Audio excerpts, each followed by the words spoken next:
Ne vous mettez pas avec des infidèles sous un joug étranger. Ne vous mêlez pas aux gens qui n'ont rien à voir avec Dieu. Ne faites pas ce qu'ils font. Parce qu'il y a des forteresses qui sont là, il y a des consécrations qui sont là pour entraîner le grand nombre. Vous savez, de la même manière qu'on dit, voilà, si on a maudit les gens, moi je m'appelle moins un. Mais on doit être moins un en tout. On n'est pas moins un seulement pour que Dieu nous épargne du danger, que Dieu nous accorde les primes, que Dieu nous accorde les bénédictions. Oui, là on est moins un, on crie fort. Mais on doit aussi être moins un pour ne pas nous mêler à l'ignominie. Il faut faire la différence entre le toi en Christ et le toi qui est un enfant de la famille. Il y a des limites, il y a des zones tampons. Tu es dans une famille, oui, tu as des parents. Mais tu sais à quel degré nous sommes parents. Il y a une réunion de mariage, je dois être là parce que Dieu a dit d'honorer le mariage. Il y a un décès, je dois être là. Il y a quelqu'un qui est malade, je dois être là. Il y a un événement heureux, malheureux, je dois être là.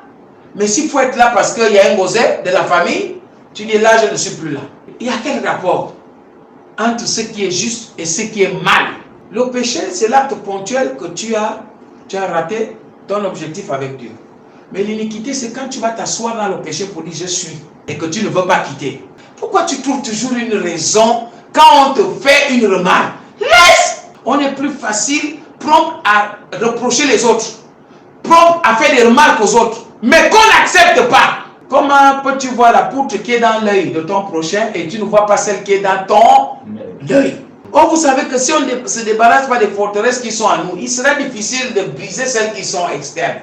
C'est-à-dire de la nation. Pourquoi? Parce que ça commence en toi et dans la famille. Et ça s'étend dans la nation. Quand on parle aujourd'hui des cas comme les homosexualités, mais ça commence dans les petits groupes, parfois même dans une famille, parfois dans un petit club d'amis.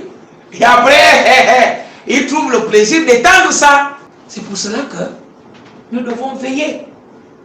Nous devons veiller à ce que nous fassions ce qui est juste et pas ce qui est bon.